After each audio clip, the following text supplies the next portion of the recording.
had the clearing of the temple, and then we had two great conversations. We had Jesus with Nicodemus and Jesus with the Samaritan woman. And now we have another two. We have two miraculous healings. And God has so ordained things that these two healings are brought together. And let us study these two healings, compare them, and see what we can find. The first healing. We begin with the healing of a nobleman, a ruler, a palace official of some sort. Now, we're not told anything of the setting, whether it was public or private, indoors or outdoors, morning or afternoon.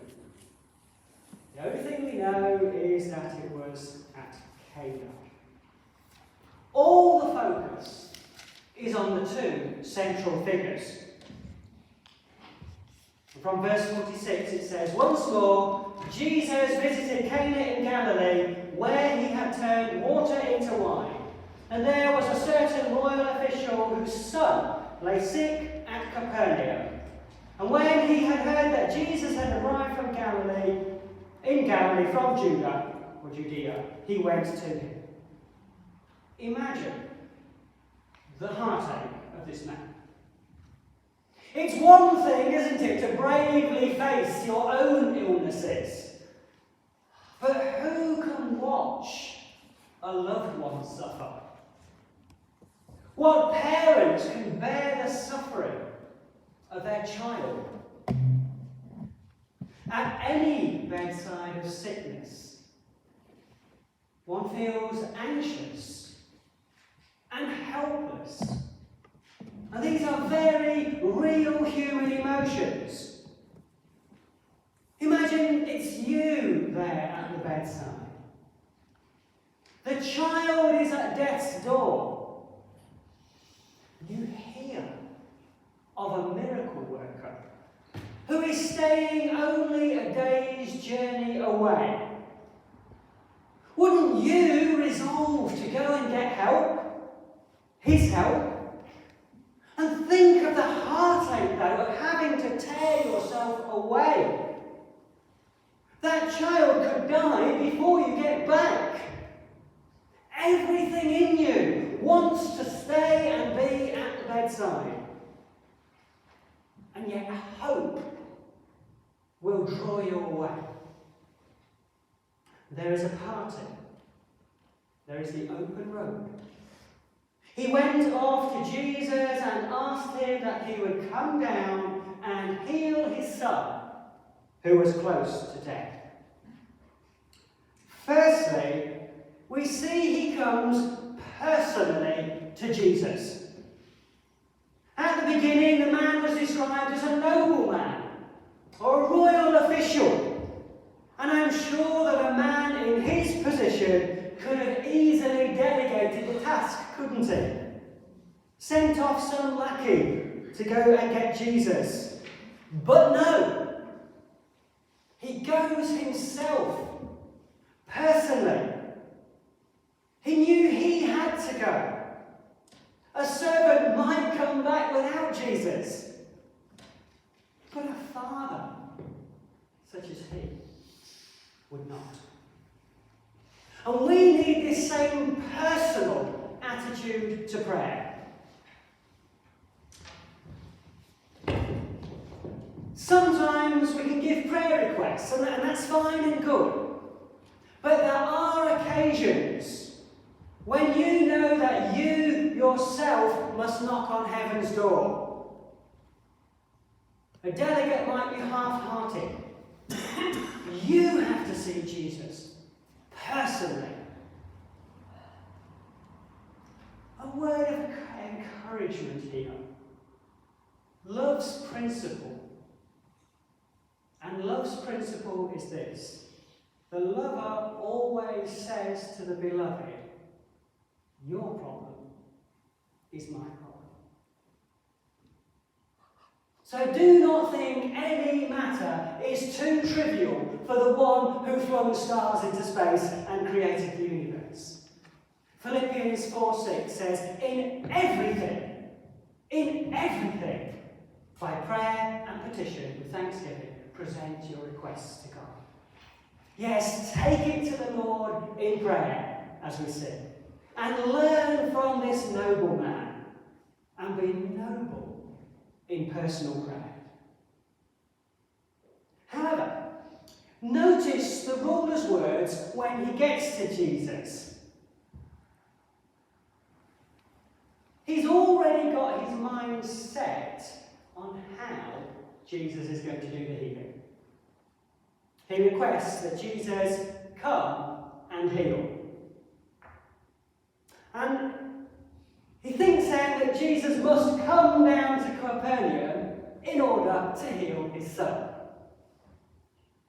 And isn't this often true of our prayer requests? We have our own set ideas of the order in which God has got to do things. You know, we pray, dear Lord, do this and then do that, and if you do this and then that, and if you do this and then that, then this will happen. When actually, why don't we just pray, dear Lord, may this happen? You know the details of how to get there.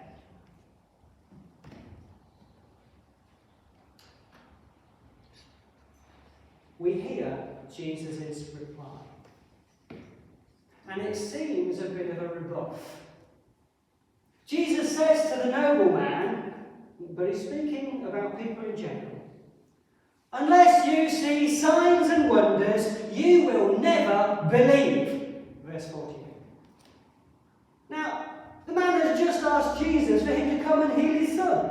And he says, unless you see signs and wonders, you will never believe. But all is not what it seems. Now, we have similar situations to this elsewhere in the Gospels.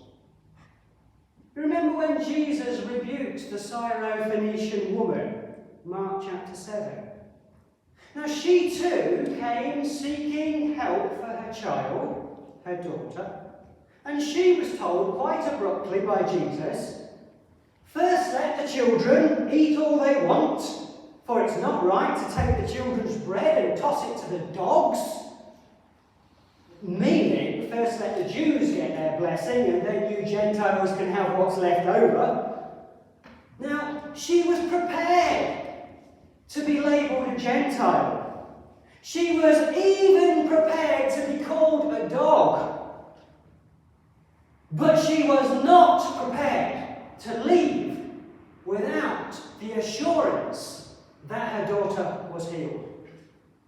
And she replied, yes, Lord, but even the dogs under the table eat the children's crumbs. And she got her answer, didn't she? Jesus says, for such an answer you may go. The demon has left your daughter. You see, Jesus was impressed with tenacity. It seems that Jesus was wanting to draw out this response from her. And back in Cana, with this nobleman, the same is true.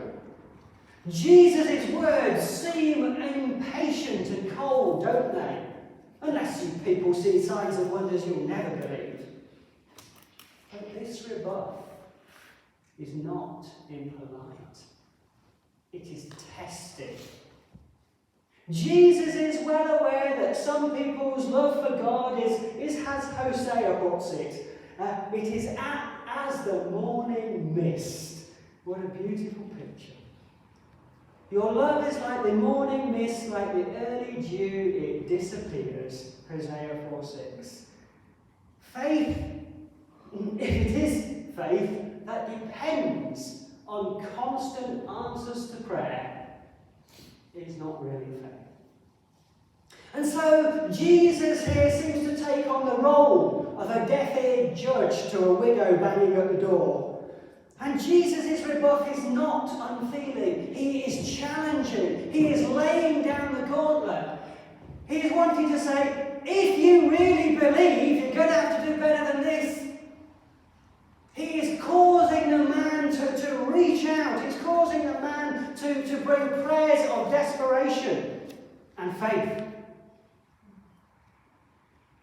Will you be put off When you come to the Lord for prayer, how certain are you that unless the Son of Man speaks a word of healing into your situation, you will not get an answer? How certain are you that you will hold on to Jesus and you will say, as Jacob said when he wrestled with the angel, I will not let you go unless you bless me?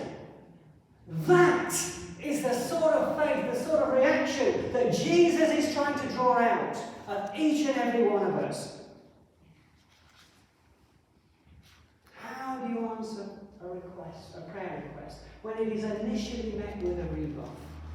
Do you give up? Or do you persist? Now, in the noble man's mind, he's got no time to discuss with Jesus the link between seeing miracles and faith. He needs action, and he needs it now. He completely ignores Jesus' remark, but he goes for it again, doesn't he? Sir, come down before my child dies. Secondly, then, he has persistence. Firstly, he was personal. Secondly, he has persistence. He is not sidetracked. He is not put off one iota. He is sure death will happen to the child unless Jesus does something. And persistence, Jesus teaches in parables. There's the parable of the persistent woman with the judge, the parable with the persistent friend banging at the door. Let these parables be our guide. And let this tenacity, this persistence, characterize our prayers. The Bible teaches the fervent prayer of the righteous achieves much, or availeth much, if you like the old translation. And rest assured, if we come to the Lord based on the righteousness of faith, if your prayer was fervent, not because it's theatrical, but because it's heartfelt, then we are told it will achieve lots. And Jesus responds to such tenacity. He looks for it today in you and I. As with the Syrophoenician woman, Jesus' reply to the ruler is not to go and visit the person. In both cases, he speaks a word of assurance.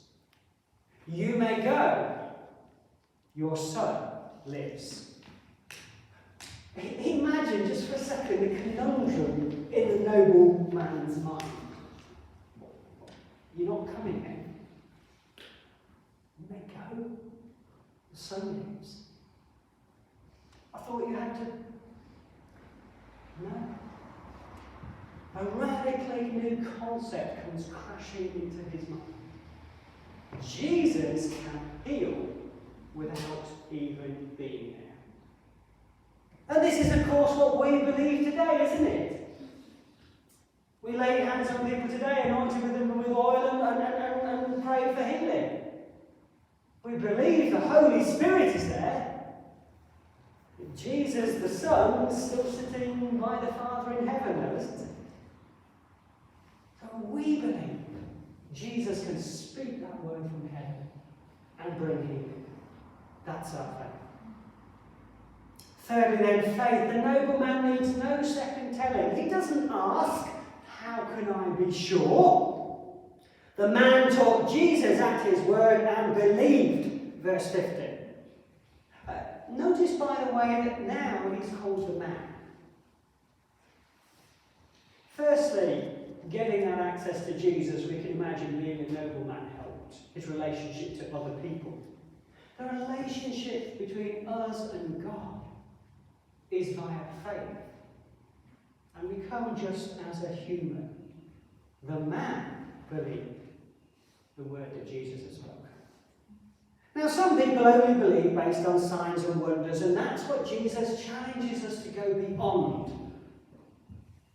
Many start at that. I'm sure we all started not all, but many of us started our journey of faith. Yeah, with dear Lord, if you do such and such, then I'll believe.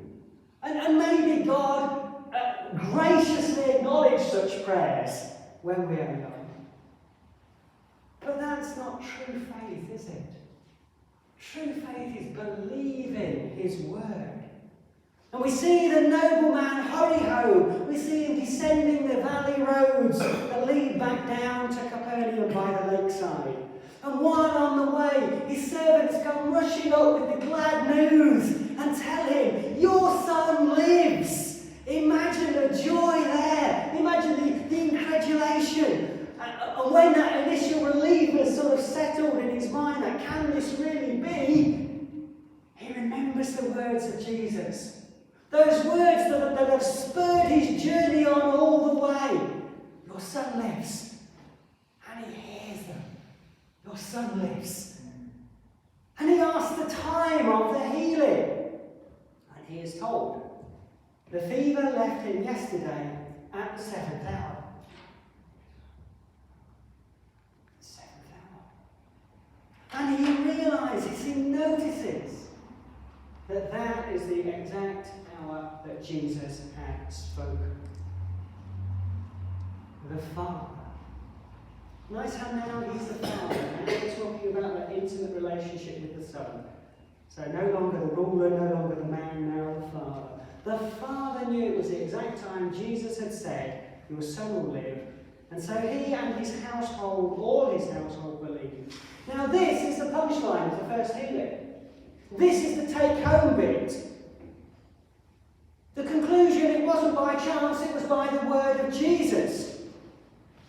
He believed. Now, we are already told that that this man believed. When Jesus spoke to him, "Your son lives," he was told. But it says there in the Bible, he believed. So obviously now, when it says it a second time, something deeper is meant. It says this was the second miracle or sign that Jesus performed. And having come from Judea to Galilee. Now, as we've said before, a sign points to something. A sign points to who Jesus is. That is the indication of what has changed. This man now believes who Jesus is. And so does his family. Now before we leave Capernaum and head down to Jerusalem, notice those words, "Your son lives," are repeated 3 times in the narrative. Emphasis in the repetition. Your son lives. Some translations don't have it literally each time, but 3 times it's there, your son lives.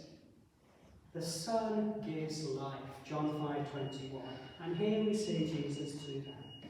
So for the nobleman then, his request was made personally, his request was persistent, and he believed. And he got his request granted, and he got true faith. Now a little more briefly, healing number 2. We enter Jerusalem. It is a little while later. It is one of those Jewish feasts. And Jesus doesn't make an excuse for himself, but he also goes up to the feast. We are at the north of the city. There is a pool of water. Around the pool we see 5 colonnades or porticos in the ancient style. And by the way, archaeology has uncovered these.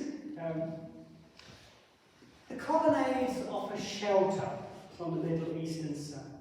And in their shade around the pool, we see a sea of humanity. As our eye focuses in on the crowd, we perceive a sad picture. Bandaged limbs, blindfolded heads, walking sticks, mats with bodies on them. We see a scene like a hospital waiting room. The name of this particular ward, Bethesda. The multitude pass the time of day waiting, sitting, waiting, we are told, for an angel to come down and touch the water. For when the water is stirred, the first one into the pool at the time gets healed. Now, we don't know why the Lord has ordained this, that this happens in this way, and perhaps it was just for this very day. But the first point here, the Bible is not full of scenic descriptions. Details are there for a purpose. It says a great number of disabled people were there. A great multitude. Jesus singles out one. A seething mass of crippled humanity there that day. Jesus picks out one man without much get up and go. This is a picture of God's sovereignty, God's sovereign choice.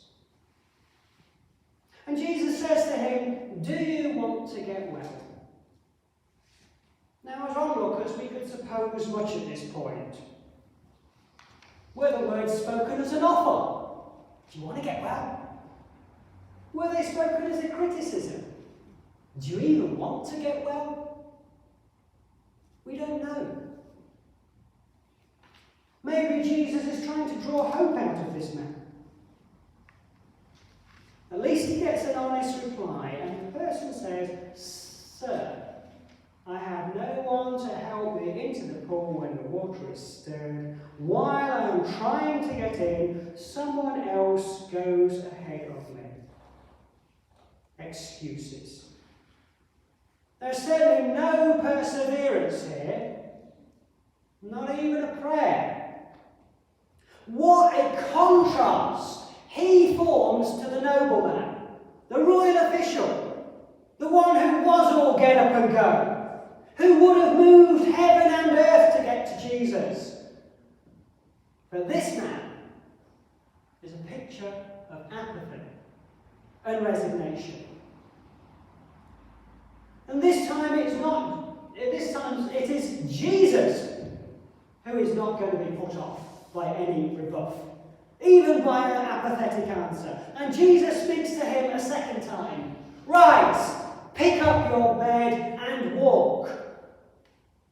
Now, much ink has been spilled and many sermons preached about the man having to act in faith and act in obedience to get his healing. But actually, the Bible is completely silent on this. The next thing we read is, at once the man was cured. The first thing is that Jesus healed him. The man hadn't even asked for healing. Then again, he picked up his mat and walked. There is no mention, and this is the point, there is no mention that this man merited the healing in any way whatsoever. No mention of faith, no mention of obedience before the healing occurs. He knows afterwards, well, there was a man who made me well, but he doesn't even know who, because Jesus had slipped away into the crowd. There is no mention of believing his word before or afterwards. And this is a picture of grace. If the first one was a picture of man's intensity, "Dear Lord God, I need an answer for my prayer," the second one is a picture of God's complete grace for a person who seems to make no effort in prayer at all. What a contrast to Sir Believe, the nobleman.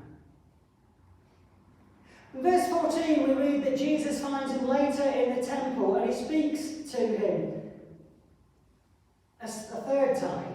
"Look, you are well. Sin no more, else something worse will happen to you." Now, this has often been misunderstood as if you sin again, you'll get a worse disease. But elsewhere, Jesus teaches against that sort of thinking. Luke 13, for instance. Now, what is probably meant is if you continue in sin after having met Jesus, you could end up in hell. That's the worst thing. He is told, sin no more. Interestingly, the same words that Jesus spoke to the adulteress. Now, it's quite clear what her sin was. But what's his sin? You might say, well, we don't know. Well, it seems the man knew what it was. Because as soon as Jesus tells him, sin no more, what does he do? He goes off and he told the Jews that the one who made him well was Jesus. Obviously then, his sin was not doing that. He was selected out of the crowd by pure grace. But having been healed by pure grace, he is now under obligation to give glory to Jesus. Now, perhaps he had an excuse, you might say, because Jesus had cleared off and he didn't know who he was. But it seems his indifferent attitude was such that he hadn't even bothered finding out who it was who had healed him. I mean, wouldn't you? 38 years, you've been on a mat, you've been healed, and you're not even bothered to think, what's his name?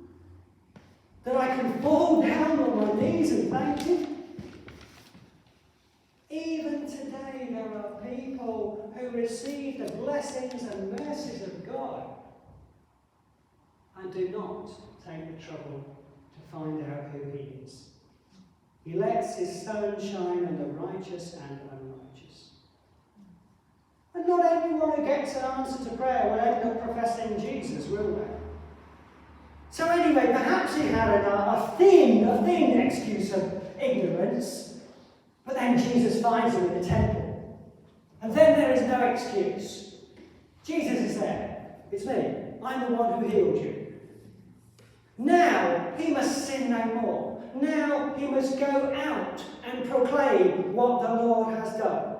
And the same may be true of us. We are saved by grace. We are saved by God's sovereign choice. And now, as St. Paul says, I am compelled to preach, and woe unto me if I do not preach. Now, we may not all preach, but we all have testimony. We can all say what Jesus has done for me. We can all be prepared to give a reason for the hope we have. 1 Peter 3:15. Now, Jesus had told him, take up your mat and walk. What's that about?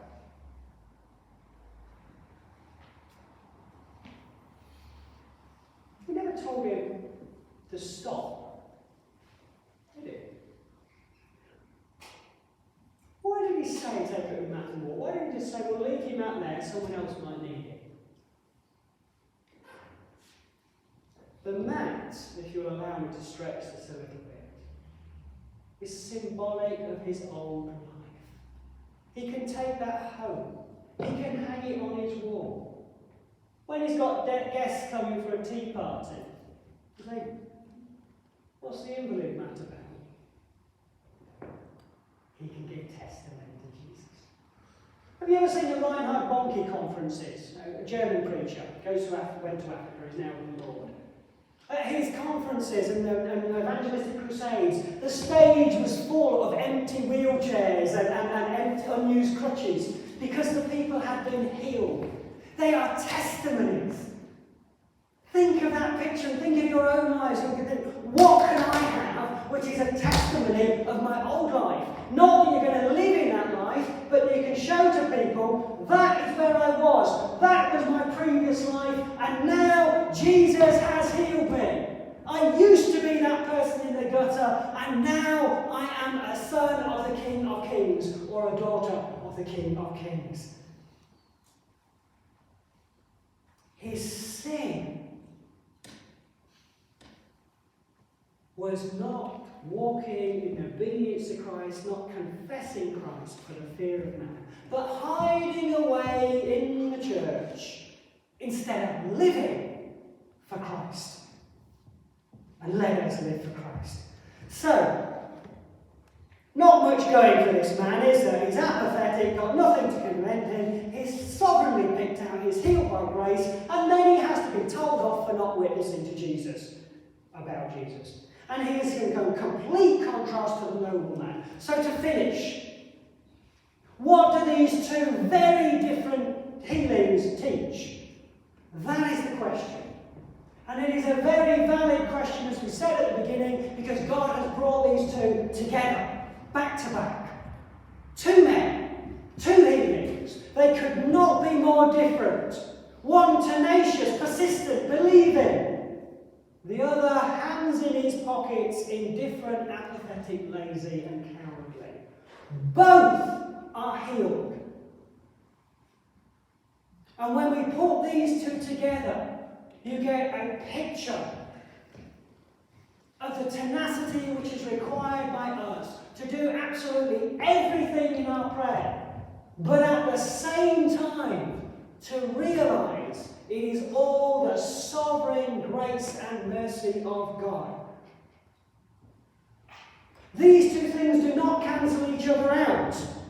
We don't say to ourselves, well, why bother if God is sovereign? No. There are too many examples in the Bible that teach us to pray like it has never been prayed before.